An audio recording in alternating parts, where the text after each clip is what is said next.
Thanks for joining me for part 2 of this really important series that is taking a look at childhood trauma. Part 2 of 3. The first part you heard from AJ Morrow. He went through a litany of trauma that he experienced and talked about how he got out of that. He is helping others now who have been through child molestation, addiction, prison, suicide attempt.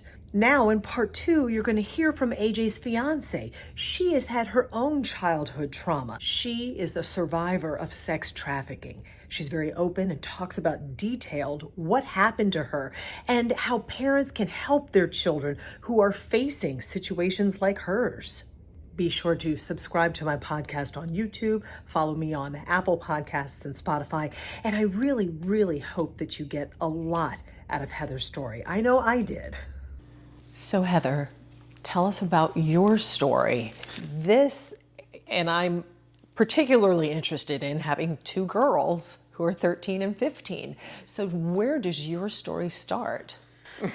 So, I grew up here in Clay County. I lived in Lake Asbury my whole life. Gorgeous here. It's gorgeous out here. I lived there. I was very blessed to have my grandparents. They lived on the same property as us. So their house was the 1-story house in the front, and we had a 2-story house behind theirs. I have an incredible mom, the most incredible mom that, you could possibly ask for. There was times in my life I didn't think she was so incredible, but I can say, that she is. Unfortunately, my father, my birth father, he had his own struggles, and he struggled with them for many, many years, and he still struggles. And so, the first time I ever did a drug was a smoked pot that I took from my dad. What age was that? I was about 14.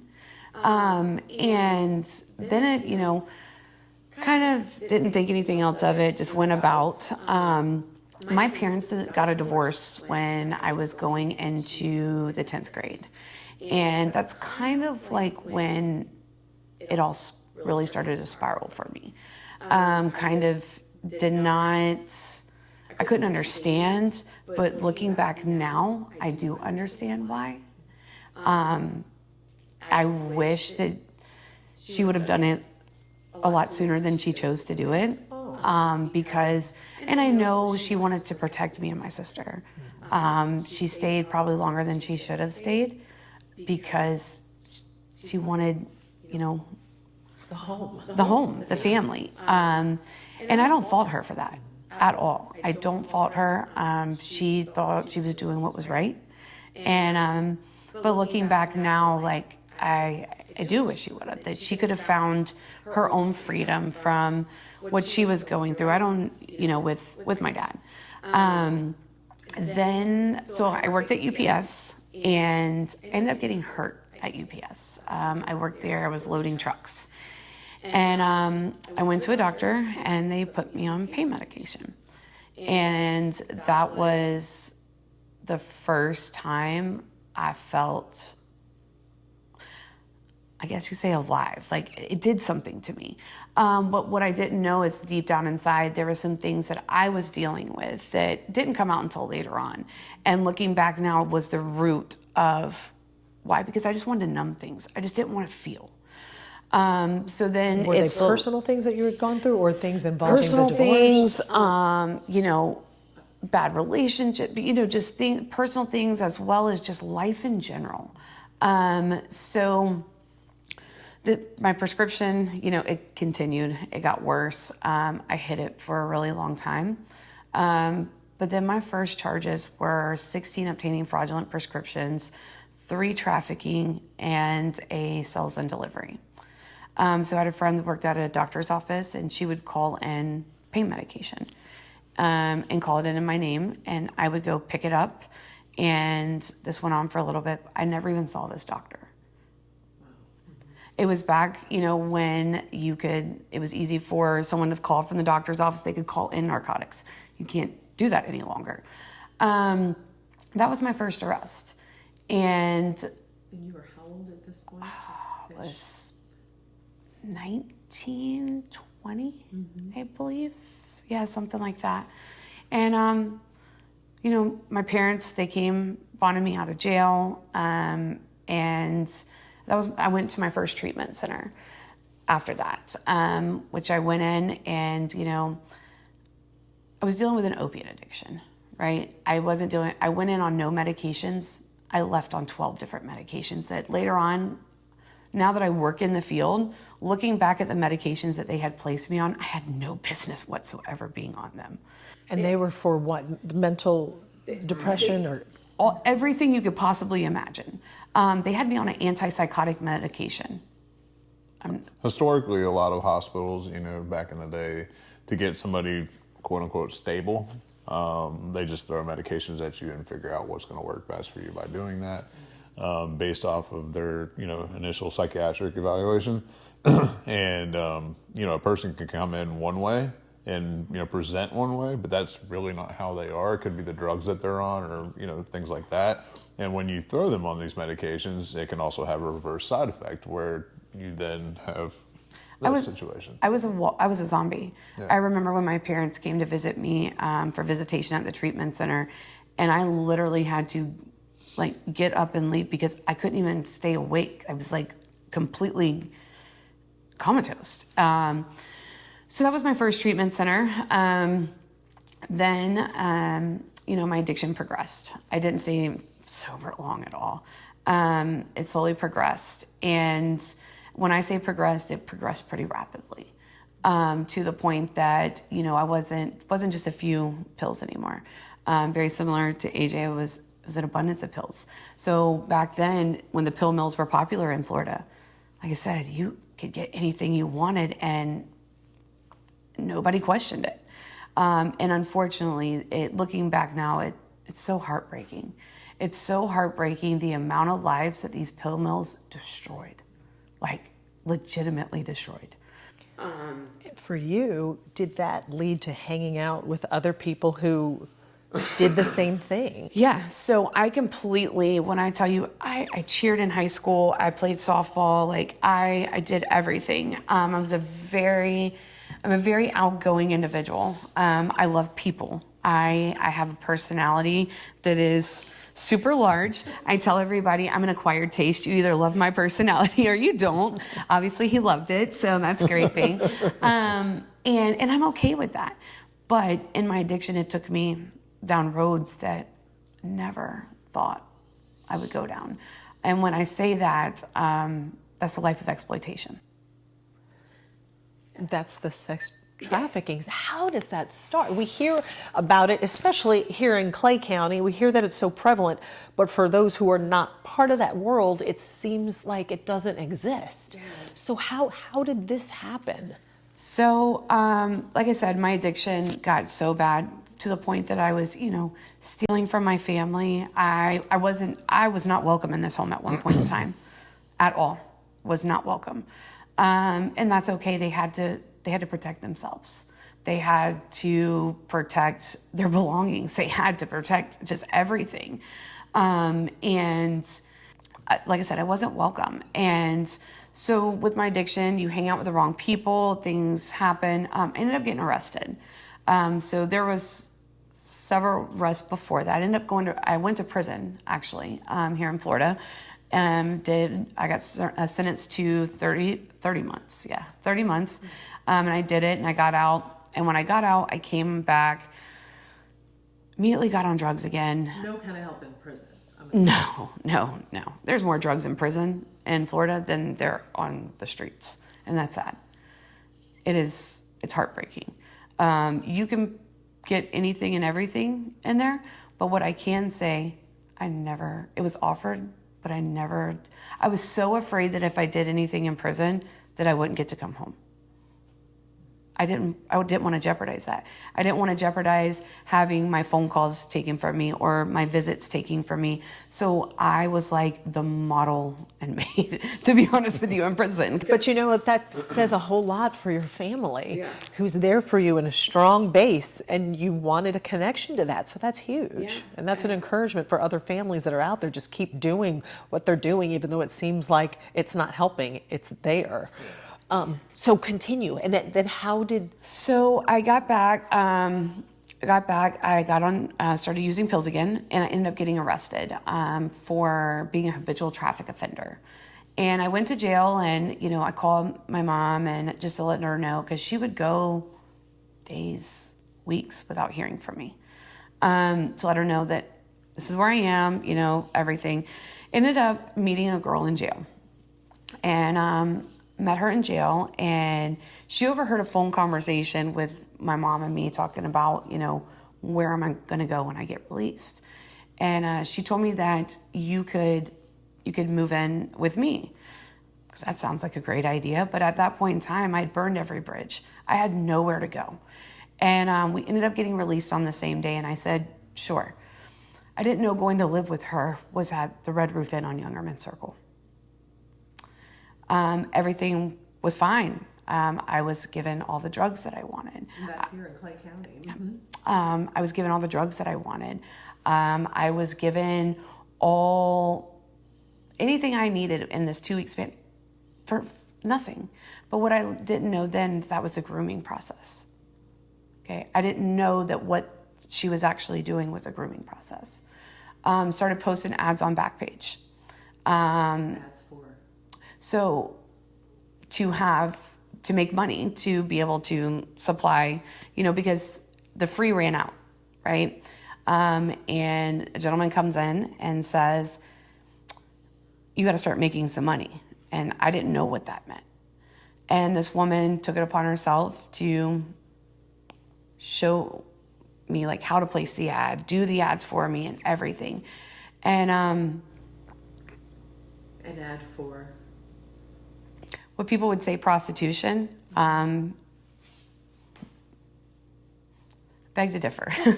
So the ads were placed, and I had to do things that were not okay. Not okay. Finally, this gentleman asked me to come. He was a drug dealer. He asked me if I would come stay at his hotel, and I was very reluctant. I said no, I don't. He said please, and I did. I went to another hotel over off of JTB and stayed in this hotel, and ended up falling asleep. And I woke up to a gun pointed at my head and him telling me that I now work for him. And I had no idea what that meant. None. I learned very quickly what it meant. And this man controlled my life for 4 years. He knew everything about me. He had all of my identifications. He knew everything about my family. He knew where they lived. He threatened me if I ever, left, the horrible things that he would do to them. This man beat me. This man, the things that I wouldn't wish it on anyone. And you were here in town. You were so close to home. Yeah. And you were afraid to come home. I couldn't come home. I couldn't. Because I knew if I left, he would either find me and kill me, or he would hurt my family. So I stayed. And my parents wouldn't hear from me. They didn't know where I was.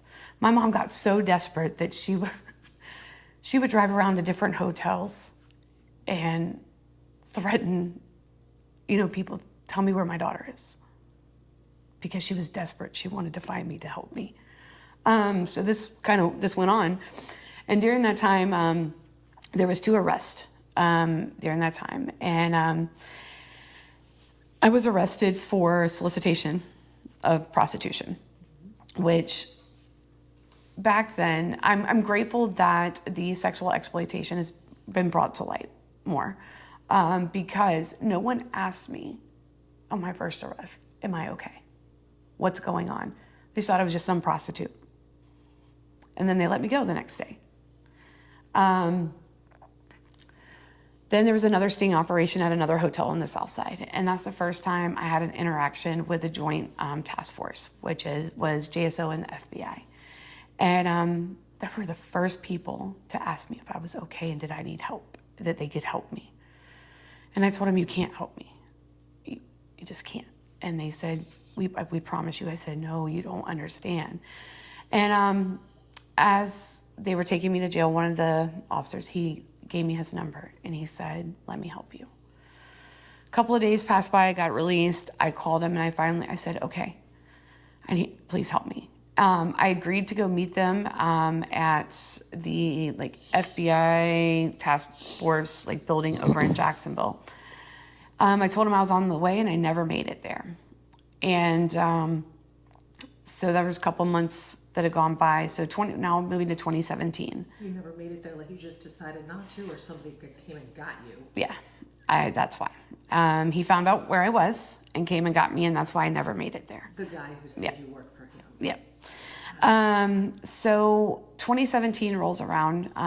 That is when Irma hit. So my parents live on Black Creek. And living on Black Creek, their house flooded all the way up to the roof. So they lost everything. They didn't know where I was. My grandfather was really, really sick, and they just lost their home. So my mom had gotten a relationship with one of the officers during this time. And there was a sting operation at the Courtyard Marriott on Monument Road. And it was crazy because I knew that I could feel it. I knew something wasn't right. I knew that it was a sting operation, but I still proceeded to go upstairs. And I'm grateful that I did. So I went upstairs and everything. Next thing you know, they're taking me to another room, and those three individuals walked in the room. And one of the detectives, he said, I need you to, we're gonna call somebody. And he called my mom. And she just wanted to hear my voice. And then she told me that they had lost the house and everything. So they take me to jail. And again, it's so heartbreaking because of and this is no offense to the news, blasting these women on the news for prostitution, showing their faces. My face was publicized all over the news, and nobody ever asked. That's what's heartbreaking to me. In that sting operation. Yeah, that's what's heartbreaking to me. Nobody ever posts the Johns that were there. Up until recently, no charges are ever given to them. They just walk away. Sometimes they are caught, and sometimes, Yep. I remember reporting on some stories where Yeah. there have been deaths and they've been charged. But Yeah. this is only recently that this kind Yeah. of thing has happened. It used to be this big shame on you and blast the females, and that's just it's so heartbreaking. There was just this big sting operation in St. Johns County the other day, and it was talking about Operation Johns or something like that I saw, and I was like, oh great, they're finally posting. But there was a woman posted on there. I know her personally. She's been stuck in the life of sex exploitation for 9 years. But they posted her picture up there. And it just, So how did you get out of this? So in 2017, got arrested. Actually, it was September 25th of 2017. I got arrested. I went to jail. While I was in jail, I found you have to go to intake and receiving, and you have to do a UA and a cup, and the nurse comes. Urinalysis. Mm-hmm. Okay, they do it every female that comes in. They said, "You're pregnant," and I was like, "There's no way." I wasn't just pregnant. I was 21 weeks pregnant and had no idea I was pregnant. Like I said, my addiction got so bad, I became an IV drug user. Heroin, crack cocaine, anything and everything that I could get into a needle, I would do just to not feel because of what was going on with me. While I was in jail, I also found out I was pregnant with a little girl. And I knew that I couldn't provide for her. I knew that I couldn't. I had nowhere to go. And I did not want to be that parent that I witnessed when I was in my addiction that are taking their children to the trap houses and things like that. I couldn't do it. Also, I couldn't ask my family, to take her. So I made one of the selfless hardest decisions I ever had to make in my life. It's my first child. And I placed her for adoption.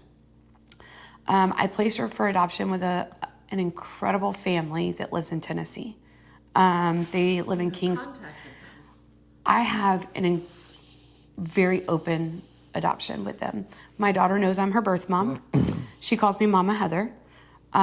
They used to come to Florida every year to celebrate my sobriety birthday with me, and I would go to Tennessee every year and celebrate her birthdays with her. We FaceTime all the time. We text. Now that I live in Tennessee, we can visit each other more. She is spunky. She is my mini-me.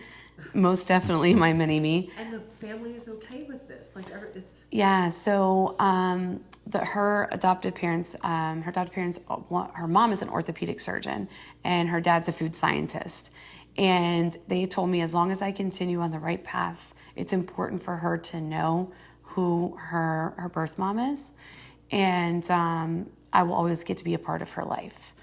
So can I ask, did she, because you were addicted, did she have any issues? Because, you think all the drugs, and I'm thought that maybe she was infected. No, so Wow. When I was in jail, they had to put me on methadone because I was pregnant and I was coming off of heroin. Just because the detox, it could have potentially killed her. So they made me get on it. And I was very worried. I didn't want her addicted to anything, especially, a MAT, drug. And when she was born, she stayed in the NICU for 2 days. She had no withdrawal symptoms from the methadone. I don't know how, nothing. Wow. She was perfect, like absolutely perfect. And I know you have to get ready to go because you have a meeting to be at. You have people to help. But I want to know messages for people who are out there. You guys have come from, these are super low places, mentally, emotionally. People may feel that they have no way out. What do you say to them? What if they've been to a treatment center and they tried treatment and it hasn't worked? I always tell people, if you feel like you want to get help, run with it, because the next second you could be dead.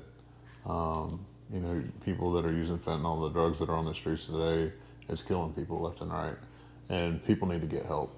And they need to know about resources to be able to get help. And whether it's with our treatment center or whether it's with another treatment center or, an outpatient therapist or something like that, we will provide you with the resources. We want to help anyone, anytime, anywhere. And the goal is for me is like just to be able to just meet people where they're at. These people, the people that are struggling with mental health or substance use, I've been there. I know what it's like. And it's, like she said, it's okay not to be okay. There is hope. There's always a light at the end of the tunnel. As long as you still have breath in your lungs and a heartbeat in your chest, you have the opportunity to make a change in your life. You have to want it. You have to want to make a change. You have to want to let your pride and your ego go to the side for a minute and get honest and get vulnerable, get open-minded and willing. And if you can do those things, you can make a change in your life. How do you find the right help?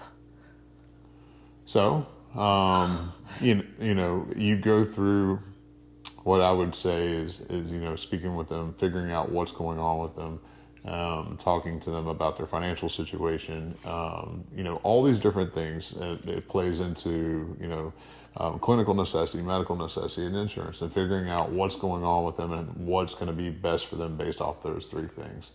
And so you turn to a center, a police, you can turn to us. Yeah. You can pick up the phone and call us. Absolutely. And if we cannot place you in one of our facilities, we work with so many different facilities all across the country. Yes. That we can help get you placed, regardless, regardless of what it is. We've made the connections. We work with community partners. We work with, like you said, anytime, anywhere. We are able to help somebody. And I'm going to make sure that I get your links and put them on my website so people can just go there, make one click, and get to you. Yeah. Last thing for the parents out there who have tried everything. They've been where your parents were, searching for their kids. Or they see the beginning and they don't know what to do. A message for them and advice for them. Don't lose hope. Yeah. Don't lose hope. Keep loving them. Keep praying for them if they're praying individuals. Keep talking about it to your friends and family. Keep it in the forefront. Don't stuff it and tuck it away, and it becomes this dark, dark, dark place. There's help out there for families too. Yes. There's help out there for parents that are going through it. There's help out there for everyone. Heck, call my mother. She is a great person to talk to that dealt with it. She does, and she's helped plenty of parents go through the process with their children that she went through with me.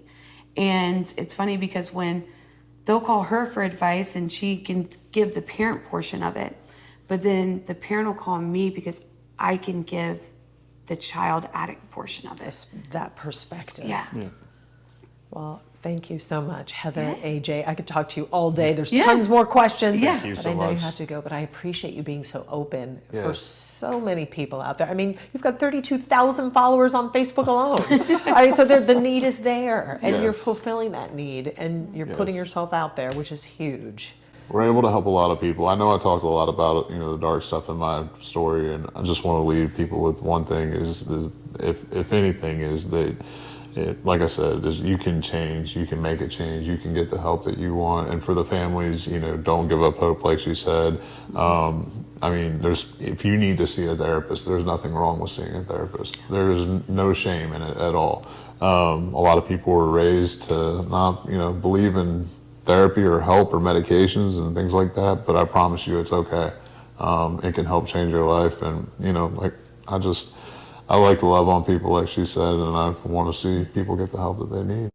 And now, coming up in part 3, you're going to hear from Heather's mother. Carol Gardner really opens up and talks about being the parent of a child you cannot find. She talks about searching for her child on the streets at night, checking motels. Carol's episode is coming up in a couple of days, so be sure to subscribe to my podcast on YouTube, follow me on Apple Podcasts and Spotify, and I will see you with Carol's story next.